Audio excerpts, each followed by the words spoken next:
Hello everyone, welcome to Destiny Commerce Academy. जैसा कि आपको स्क्रीन पे दिख रहा है, एचपीएससी असिस्टेंट प्रोफेसर का न्यू बैच हमने लॉन्च किया है और इसका जो कोर्स का प्राइस है वो 3000 रुपीज़ रहने वाला है।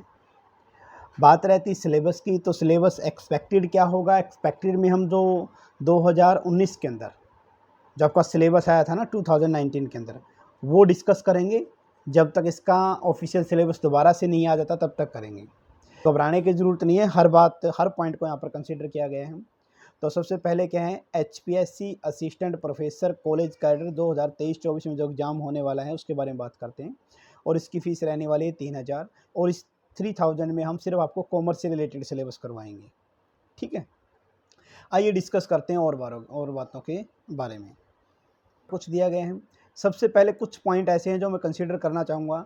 सबसे पहले तो इसकी बात है कि सर की पोस्ट आएगी नहीं आएगी। सबसे पहले तो पोस्ट पे क्वेश्चन मार्क लगा दिया बच्चों ने। तो इसके कुछ रीज़न होते हैं जो मैं बताना चाहता हूँ जिसके थ्रू पोस्ट आने के चांसेस जाते हैं। पहला तो रीज़न ये है कि 5 साल हो गए जी वैकेंसी आई हुई है असिस्टेंट प्रोफेसर की। ठीक है, अपने कॉमर्स के अंदर। वैसे तो हर किसी में ही है, लेकिन कॉमर्स की अगर हम बात करें तो कॉमर्स के अंदर। दूसरा रीज़न है कि सर इलेक्शन पास में है। इलेक्शन है 2024 में और ये अप्रैल में होने वाले हैं। अब आपको पता है कि आचार संहिता लगती है। आचार संहिता का मतलब होता है कि आप गवर्नमेंट कोई भी नई वैकेंसी अनाउंस नहीं कर सकती। इट मीन्स पेपर आपके मार्च में भी लिए जा सकते हैं। हाँ, लेकिन जैसे 1-2 महीने पहले जो आचार संहिता लगती है, उसमें कोई जो एग्जिस्टिंग गवर्नमेंट होती है, जो रूरल पार्टी होती है, रूलिंग पार्टी, वो नई वैकेंसी ऐसे नहीं बोल सकती कि 2000 अप्रैल में लाइक मार्च में अनाउंसमेंट कर दे कि हम जून के अंदर आपको 20,000 नौकरियाँ देंगे। ऐसी अनाउंसमेंट नहीं कर सकती। हाँ, लेकिन अगर पहले से वैकेंसी है तो उसको फिल कराया जा सकता है, पेपर कभी भी लिया जा सकता है। तो पहली बात तो ये है। तो 5 साल हो गए वैकेंसी निकाले हुए, इसलिए वैकेंसी निकल सकती है। दूसरा रीज़न है कि इलेक्शन 2024 में है, तो वोट लेने सरकार को वोट लेने हैं, तो नौकरी देनी पड़ेगी, मजबूरी है सरकार की। और तीसरा रीज़न जो मैं बताता हूँ, आपको पता है जो कॉलेज में फ़िलहाल जो लगे हुए हैं गेस्ट फैकल्टी जो लगे हुए हैं, जो 57-700 में लगे हुए हैं, आप सबको पता ही होगा। तो गवर्नमेंट उन्हीं को नहीं रखना थी। अब आप खुद सोचो, जो कॉलेजों में 57-700 में लगे हुए हैं, वो परमानेंट तो नहीं है। किस बेसिस पे हैं? सर वो तो कॉन्ट्रैक्चुअल बेसिस पे हैं। अब कॉन्ट्रैक्चुअल बेसिस पे है तो उनकी जगह पहले तो उन्हीं की जगह सोच लो, बाकी छोड़ दो चाहिए। उन्हीं की जगह गवर्नमेंट टीचर तो सरकार लगाएगी। 57-700 उसको दे रही है, गवर्नमेंट वाले को 57-700 देगी, तो क्या प्रॉब्लम है? और सरकार का नाम हो जाएगा। तो जितने भी कॉलेज आप अपने कलीग जानते हो, अपने फ्रेंड्स को जानते होंगे जो 57-700 में गवर्नमेंट कॉलेज में पढ़ा रहे हैं, तो वो क्या है, टेम्परेरी बेसिस पे है। टेम्परेरी इन द सेंस है कि ऐसा नहीं कि उनका हर बार इंटरव्यू होता है, लेकिन वो परमानेंट पोस्ट पे नहीं है। 57-700 कॉन्ट्रैक्चुअल बेसिस पे है, वो काम कर रहे हैं। तो उनके जगह रिप्लेस करने के लिए तीसरा रीजन ये हो सकता है। चौथा रीजन है कि 5 साल के अंदर कोई तो कॉलेज खुला होगा, न्यू कॉलेज है या नहीं है। तो मेरा कहने का मतलब है, पोस्ट तो जहां तक पॉसिबिलिटी है, जैसे ये मैंने आपको बातें बताई, या और भी आपके अकॉर्डिंग कुछ हो सकता है तो आप भी कमेंट कर सकते हैं। तो ये रीजन मुझे लगता है कि वैलिड रीजन है, जिसके थ्रू मैं बोलता हूँ पोस्ट तो आएगी भाई, चाहे एक पोस्ट आ जाए। एक पोस्ट का मतलब, कहने का मतलब मेरा है कि कॉमर्स की पोस्ट आएगी ही आएगी। ठीक है, रीजन मैंने आपको बता दिया है सरकार क्या चाहती है। फिर भी आपको लगता है कि सर ये रीजन है इसलिए पोस्ट नहीं आएगी। सर पहले ऐड आई थी उसमें कॉमर्स की नहीं थी। अरे उसमें तो कॉमर्स की कुछ भी नहीं थी भाई। ठीक है, वो ऐड है कहाँ अब? वो विड्रॉल कर लिए गए वापस की वापस सारे के सारे। ठीक है, 4000 समथिंग बोल रहे हैं कि पोस्ट आने की।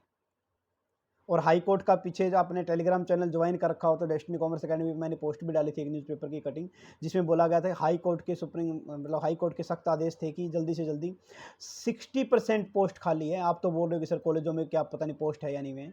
60% असिस्टेंट प्रोफेसर की पोस्ट खाली है। सोच के देखो आप, परमानेंट नेचर की, जहाँ पर या तो गेस्ट लगे हुए या फिर कोई है ही नहीं। तो पहली बात तो है कि पोस्ट तो आएगी, आपको तैयारी करनी चाहिए। रीज़न ये, इसलिए बैच लॉन्च भी किया गया है। और दूसरी बात जो सबसे ज़्यादा इंपॉर्टेंट मुझे लगती है कि जो सिलेबस है, सिलेबस छोटा मोटा तो है नहीं। जैसे पिछली बार 2019 का जो सिलेबस आया था, जो मैं आगे आपको वीडियो में डिस्कस भी करूंगा कि क्या कुछ सिलेबस है। 2019 में उसमें 10 यूनिट दे रखी थी। आप बोले सर यूजीसी नेट का था कि सारा? बिल्कुल भी नहीं भाई। यूजीसी नेट के अंदर तो लीगल एस्पेक्ट ऑफ बिजनेस आता है। यूजीसी नेट के अंदर तो इनकम टैक्स आता है, कॉरपोरेट टैक्स आता है। ठीक है, ये चीज़ें दे ही नहीं रखी थी इन 10 यूनिटों में। तो एक बार जब तक कुछ भी हमें पता नहीं है, तब तक हम ब्लाइंडली ना फॉलो करके 2019 का जो सिलेबस दे रखा था HPSC असिस्टेंट प्रोफेसर का, क्यों ना उसके बेस पे तैयारी कर ली जाए। है तो HPSC बॉडी का ही, यही एग्जाम कंडक्ट कराएगी। हो सकता है कि अब की बार ऐसे बोल दे कि 100 मार्क्स में से 90 हमारे सब्जेक्ट से रिलेटेड होंगे, 10 मार्क्स में जर्नल आएगा, या क्या पता 100 के 100 दे दे। आप बोले सर ऑब्जेक्टिव भी आ सकता है, सब्जेक्टिव भी आ सकता है। अरे कुछ ही आए, सिलेबस तो सिलेबस रहेगा। तो 10 यूनिट ऐसा तो है नहीं कि आप एक महीने में तैयारी कर दोगे सारे की सारी। तो इसलिए जो बच्चों की क्वेरी आती है उसी बेस पे मैं वीडियो बनाता हूँ। मैंने बोला जितने भी इन्फॉर्मेटिव वीडियो आते हैं उसके बेस पे चलते हैं। तो ज़्यादा टाइम वेस्ट ना करते हुए मेरे अकॉर्डिंग आपको सिलेक्शन मतलब कोर्स ज्वाइन कर लेना चाहिए। फिर भी अगर आपका कोई सजेशन है, या आपका कोई रिश्तेदार या फिर सगा संबंधी या कोई फ्रेंड सर्कल में HPSC की बॉडी में बैठा है भाई, उससे कन्फर्म कर लो। हाँ, उससे अगर आपको कन्फर्म है कि नहीं आएगी, फिर तो तैयारी मत करो। अगर ऐसा कुछ नहीं है तो ज़्यादा टाइम वेस्ट ना करो। अक्टूबर में बोल रहे हैं, सितंबर अक्टूबर में, जैसे मैंने पहले बताया था, इसने बोला कि अक्टूबर में चांसेस है कि ये अनाउंस कर दें। रीज़न बस यही है कि अक्टूबर में अनाउंस करेंगे तो 1-2 महीने का आपको टाइम देंगे ये, तो उससे रिगार्डिंग 10 यूनिट अगर आपको तैयार करनी है तो जल्दी से जल्दी हमें करना पड़ेगा। क्योंकि जब ये अनाउंसमेंट करेंगे, पेपर होगा, तो उस टाइम हम MCQ का बैच भी लॉन्च करेंगे, जैसे हमने HPSC PGT में किया था। प्रीवियस ईयर के असिस्टेंट प्रोफेसर के चाहे किसी भी स्टेट के अंदर हुए हो, चाहे सेंट्रल वाले हो, चाहे हरियाणा वाले हो, सारे के सारे आपको प्रीवियस ईयर के पेपर करवाए जाएंगे। उसके लिए बैच अलग होगा, वो आपका सिर्फ रिवीजन पर्पज के लिए है। तो जो भी जिसको लगता है कि सर जो HPSC PGT का पेपर दे के आए हैं, जिसके अच्छे बन गए, well and good, congratulation all of you. अगर जिसका लगता है कि सर थोड़ा मेरी डाउन कंडीशन है तो मैं अब क्या करूं, थोड़ा डिमोटिवेट ना होइए, आप असिस्टेंट प्रोफेसर वाला बैच ज्वाइन कीजिएगा। अगर आपका नेट क्वालिफाइड है तो, UGC नेट क्वालिफाइड है तो असिस्टेंट प्रोफेसर वाला ज्वाइन कीजिएगा। क्योंकि अभी तक तो आप तैयारी बिठा के आए हैं, अभी तक तो HPSC PGT की तैयारी कर ही रहे थे। तो अब मैं चाहता हूँ कि ज़्यादा ब्रेक ना हो। ठीक है, हफ्ता 10 दिन आपने मौज मजा कर लिया, घुमाए शिमला, घुमाए या खाटू श्याम महाराज के दर्शन कराए, कहीं भी घूम के आए हो। तो अब क्या चाहते हैं, अब ये कि कंटिन्यूस तैयारी को आप कंटिन्यू रखो, क्योंकि जितनी मेहनत कर रखी है वो वेस्ट नहीं होनी चाहिए। अब आपने छोड़ दिया, फिर एकदम वैकेंसी आएगी, फिर आप पढ़ने की ट्राई करोगे, फिर बोलो सर नहीं हो रहा, नहीं हो रहा। तो आप विश्वास कीजिएगा हम पर, HPSC असिस्टेंट प्रोफेसर की पोस्ट आएगी ही आएगी। ठीक है, असिस्टेंट प्रोफेसर की पोस्ट आएगी आएगी। और बिल्कुल ही अपनी किस्मत बिल्कुल ही बढ़िया है जी, भगवान ने सुन रखी है, तो 1% चांसेस है ना भी आए। लेकिन आप बताओ, मेरे को पॉसिबिलिटी पे तो काम करना है, तो नेगेटिव सोच के क्यों काम करें। आप समझ रहे हो ना बात है भाई। आएगी नहीं आएगी, दो रीजन है, या तो सर आ सकती है, ट्रू आएगी, या फॉल्स सर नहीं आएगी। तो आप नेगेटिविटी में क्यों जा रहे हो। मैं सिर्फ आपसे एक ही बात क्वेश्चन करना चाहता हूँ। मेरा क्वेश्चन ये कि आप नेगेटिविटी, आप ये भी तो सोच सकते सर आ सकती है, रीजन मैंने आपको बता ही दिया क्यों नहीं आ सकती। ठीक है, तो ज़्यादा आपको स्ट्रेस नहीं लेना है। आइए मिलकर तैयारी करते हैं असिस्टेंट प्रोफेसर की। तो जो 2019 का सिलेबस है वो आपके साथ मैं अभी डिस्कस कर दूंगा इसी वीडियो में आगे, और उसी के अकॉर्डिंग हम तैयारी करेंगे। अभी आपको एक बिजनेस इकोनॉमिक्स का एक डेमो क्लास डाल दी गई है, और एक मैनेजमेंट की आज डेमो क्लास आ गई है। ठीक है, तो ये डेमो क्लास 2 डाल दी गई। अगर आपको ऑथेंटिक लगे तो आप इसके बेस पे भी ज्वाइन कर सकते हो। इसके लिए आपको करना क्या होगा, simple, destiny Commerce academy app download करनी होगी। क्या करनी होगी, डेस्टिनी कॉमर्स एकेडमी, ये जो है ऐप आपको डाउनलोड करनी पड़ेगी। गूगल प्ले स्टोर पे जाना, यहाँ पर मिल जाएगा, या इसी वीडियो के डिस्क्रिप्शन में सारी डिटेल्स आपको सेंड कर दी जाएगी। जो इसकी जो पूरी फीस है वो सिर्फ 3000 रुपये रहने वाली है। कॉमर्स का हम इसमें करवाएंगे। क्या पैटर्न आएगा क्या नहीं हमें नहीं पता, लेकिन 2019 के बेस सिलेबस के बेस पे हम चलने वाले हैं, डिटोल बिल्कुल, सॉरी डिटो, उसके बेस पे काम करेंगे। फिर भी फर्दर आपको कुछ प्रॉब्लम आती है तो आप हमें कॉन्टैक्ट कर सकते हैं 9812926011। मे बी अब तक भी जितने बच्चों ने भी कॉन्टैक्ट किया, ऐसा नहीं है कि उनका फ़ोन नहीं उठाया, उनका रिस्पॉन्स नहीं किया। हाँ, देर से बेर हो सकती है, थोड़ा बिजी शेड्यूल रहता है, तो लेकिन रिस्पॉन्स जरूर करते हैं।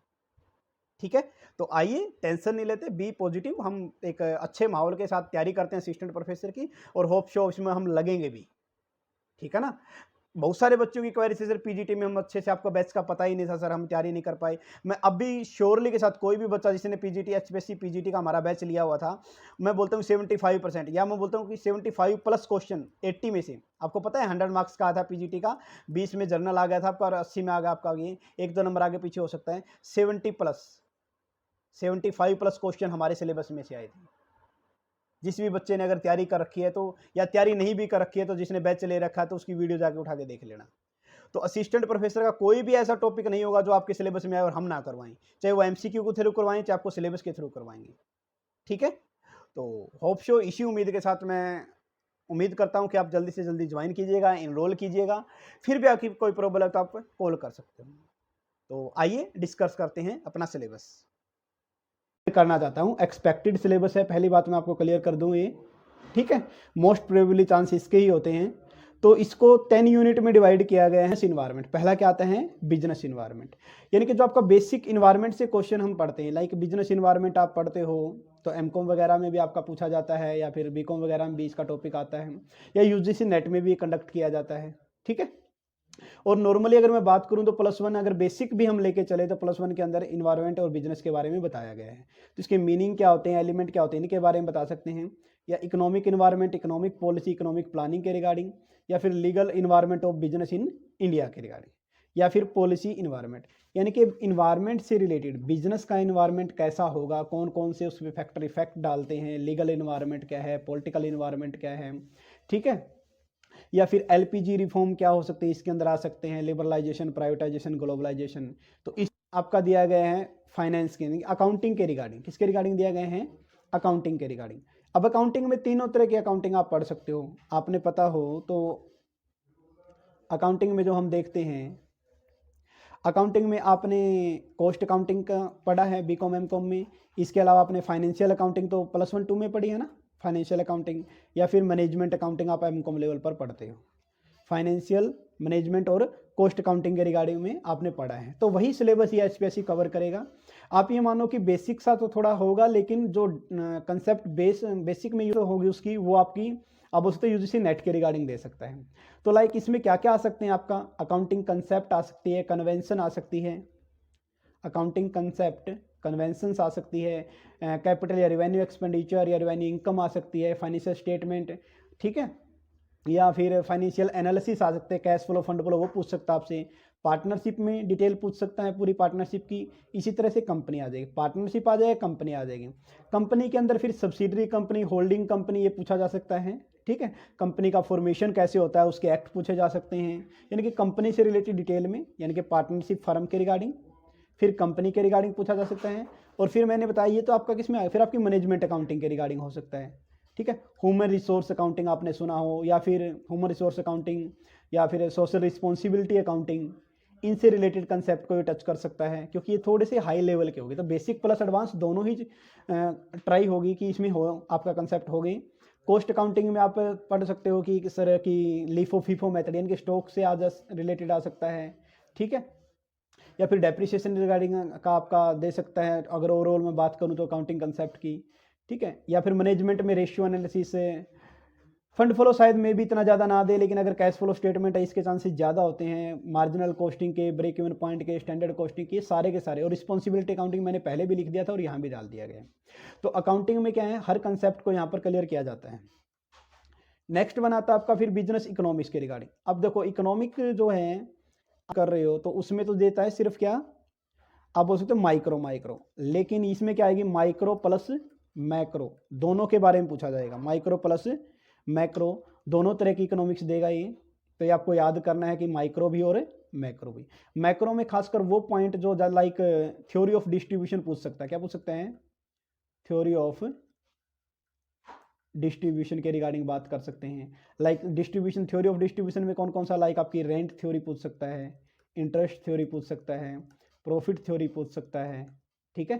तो इसके रिगार्डिंग बात हो सकती है, या वेज थ्योरी पूछ सकता है, इसके रिगार्डिंग किस किसने दी। का सिलेबस करवा रहा हूँ मोस्टली आपके सारे के सारे कंसेप्ट उसमें हम इन्हीं पॉइंटों को ध्यान में रखकर कर रहे हैं। तो इसमें इकोनॉमिक्स में लाइक बेसिक बिजनेस इकोनॉमिक्स क्या होता है, देखो एक इकोनॉमिक्स एक बिजनेस इकोनॉमिक्स, यानी कि इकोनॉमिक्स जो थ्योरी जो उनका प्रैक्टिकल यूज हम बिजनेस इकोनॉमिक्स में करते हैं। तो इसके अंदर ये पूछा जा सकता है, ठीक है। Utility analysis, law of return, ये भी हो जाएगा सारा का सारा। मार्केट आ जाएगी सारी आपकी इसके अंदर। और साथ के साथ मैक्रो, मैक्रो में नेशनल इनकम हो सकता है, क्या हो सकता है, नेशनल इनकम के रिगार्डिंग कंसेप्ट पूछा जा सकता है। देखो theory of distribution national income के रिगार्डिंग पूछा जा सकता है, तो ये आपको याद करना है, ठीक है। और एक जो कंसेप्ट आता है वो डिमांड एंड सप्लाई वाला, ये तो कंप्लीट आपको याद करना ही पड़ेगा। तो ये बिजनेस इकोनॉमिक्स में कुछ बेसिक कंसेप्ट जो आपसे पूछे जा सकते हैं। नेक्स्ट आते हैं फिर 4th यूनिट की तरफ। बिजनेस स्टेटिस्टिक्स की अगर मैं बात करूं तो इसके अंदर क्या कुछ आ सकता है बिजनेस स्टेटिस्टिक्स के अंदर। तो देखिए इसके अंदर जो आएगा वो आपका पहला स्टैटिक्स और डेटा फॉर प्रोसेसिंग के बारे में कि डेटा क्या होता है, डेटा के टाइप क्या होते हैं, ये आप +1 में भी पढ़ते हैं आप, ठीक है ना। ऐसा नहीं है कि बिल्कुल सारा एडवांस ही चल रहा है। तो देखो बेसिक भी है यहाँ पर, डेटा टाइप है, डेटा कलेक्शन क्या है, सैंपल नीड, ये सब कुछ आ जाएगा। इसके अलावा कोरिलेशन रेगुलेशन, ये भी आप +1 2 में पढ़ते, +1 में पढ़ते हो, ठीक है। हाँ, जो ये आपके देखो small sample test, T sample का इसके देखिए कि जो टेस्ट आते हैं सैंपल टेस्ट, वो आपके बीकॉम लेवल के आ जाएंगे, ठीक है। फिर डेटा प्रोसेसिंग के एलिमेंट एंट्री, ये थोड़ा बेसिक सा डाल देंगे, यानी कि देखो थोड़ा प्रैक्टिकल एस्पेक्ट हो गया कि आप कैसे मेंटेन करते हो। या फिर कंप्यूटर एप्लीकेशन के रिगार्डिंग, लाइक इन्वेंट्री के लिए, जैसे मैंने बोला था ना लिफो फीफो, ठीक है, लिफो फीफो मेथड, ये पूछा जा सकता है। नेक्स्ट यूनिट आती है अपनी बिजनेस मैनेजमेंट के रिगार्डिंग। किसके रिगार्डिंग? बिजनेस मैनेजमेंट के रिगार्डिंग।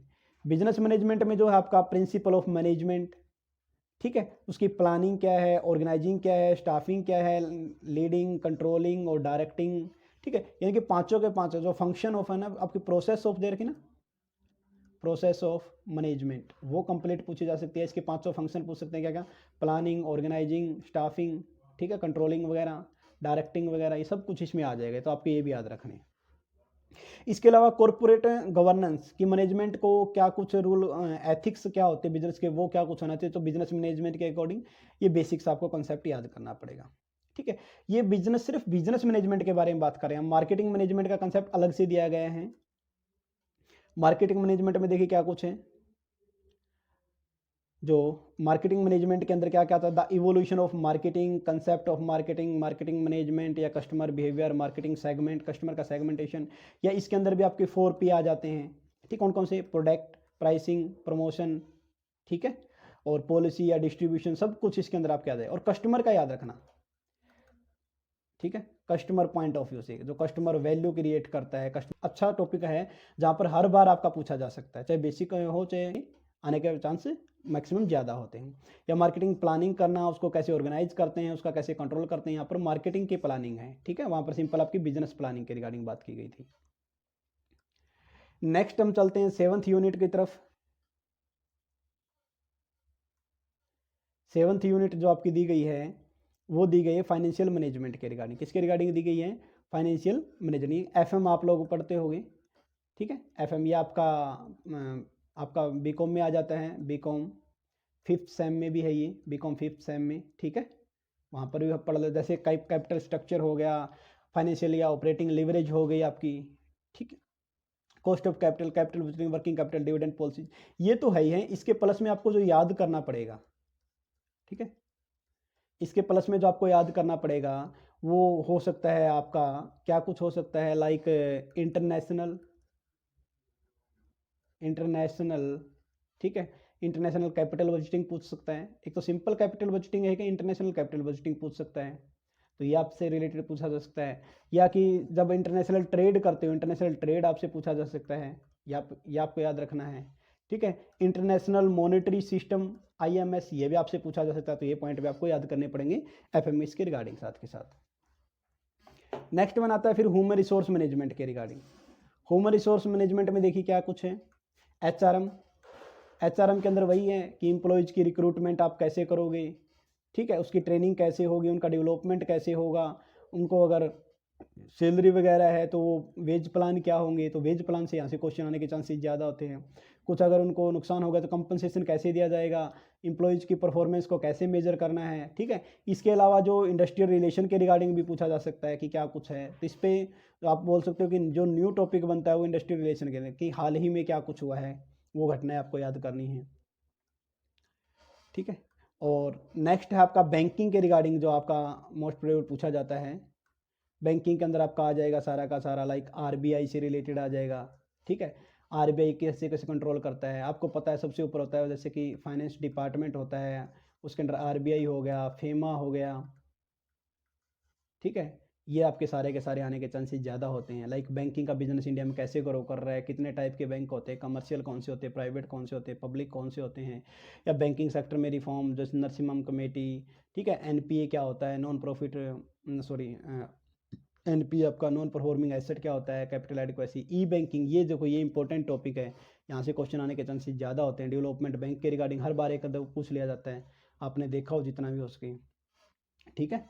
और फिर आपकी लास्ट यूनिट जो आती हैं उसके रिगार्डिंग इंटरनेशनल बिजनेस। वैसे ही इकट्ठा भी दे सकता है, कोई ज़रूरी नहीं है कि आपको इन्वायरमेंट अलग दे, बिजनेस से इंटरनेशनल बिजनेस अलग दे, तो ये भी इकट्ठा आ सकता है। तो आप यहाँ से ध्यान रखना आपको, ठीक है। तो इसके रिगार्डिंग क्या कुछ दिया गया है देखिए। IB इसको हम बोलते हैं कि जब इंडिया जो है वो दूसरे other rest of the world से ट्रेड करता है तो क्या कुछ होता है, रेस्ट ऑफ वर्ल्ड से ट्रेड करेगा तो क्या कुछ होगा, वो सब कुछ इसमें आ जाएगा, ठीक है। जैसे IMF, ब्रेटन वुड कॉन्फ्रेंस कब हुई थी ये आपको पता होना चाहिए, ब्रेटन वुड के रिगार्डिंग, ठीक है। इसके 2 ट्विंस कौन कौन से थे, आपको IBRD थी जिसको वर्ल्ड बैंक बोलते हैं, या फिर IMF थे, इसके तो 2 ट्विंस बोलते हैं, 1900 क्वेश्चन उठ के आए हैं, ठीक है। या फिर फॉरेन ट्रेड क्या होता है, ठीक है, फॉरेन ट्रेड के रिगार्डिंग आ सकता है आपके लिए। तो ये था आपका ओवरऑल सिलेबस, मोस्ट प्रोबेबली है बेसिक भी आ जाता है और एडवांस भी आ जाता है, ठीक है। कोर्स करना है तो अभी हमने कोर्स लॉन्च किया हुआ है, तो उसको आप ज्वाइन कर सकते हो। आप हमारे यूट्यूब चैनल पर जाकर डेस्टिनी कॉमर्स आप बोल सकते हैं, डिस्क्रिप्शन बॉक्स में आपको सारी डिटेल मिल जाएगी। होप शो कि आप जब तक आप बोल सकते हैं एक्चुअल सिलेबस ना आए तब तक आप इस सिलेबस के अकॉर्डिंग अपनी जो स्टडी है वो कंटिन्यू रख सकते हैं। अगर आपका कोई सजेशन है कि सर क्या ये टॉपिक आएगा या नहीं आएगा, तो आप हमें कमेंट बॉक्स में बोल सकते हो। एज पर माई एक्सपर्टाइज जितना मेरे को अच्छा लगा, मेरे को लगा कि बच्चों के रिलेटेड बार बार क्वेरी आ रही थी कि सर क्या सिलेबस आएगा क्या नहीं आएगा, तो उसको ध्यान में रखते ही जो मुझे लगा कि ये सिलेबस चांसेस ज़्यादा होते हैं, जब क्योंकि HPSC कंडक्ट करवा रहा है इसके रिगार्डिंग, तो मैंने आपको बताने की कोशिश की है, ठीक है। अगर कुछ आपको सजेशन है आपका तो वो भी आप हमें दे सकते हैं, हम उसको ज़रूर कंसीडर करेंगे। Thank you. और सबसे ज़रूरी बात है कि अगर आप HPSC तो आप हमें कांटेक्ट कर सकते हैं, आप यूट्यूब चैनल से भी हमें कांटेक्ट कर सकते हैं। उसमें अबाउट में हमने हमारी पूरी डिटेल लिख रखी है कि एड्रेस क्या है, फ़ोन नंबर क्या रहने वाला है, या फिर टेलीग्राम चैनल पर जाकर भी आप हमसे कांटेक्ट कर सकते हैं, व्हाट्सएप के थ्रू कर सकते हैं, ठीक है। तो डेस्टिनी कॉमर्स एकेडमी ये आप याद रखिए, और जितना ज़्यादा हो सके इस वीडियो को जिसको नीड है वहाँ तक पहुँचाने की कोशिश कीजिए। Thank you.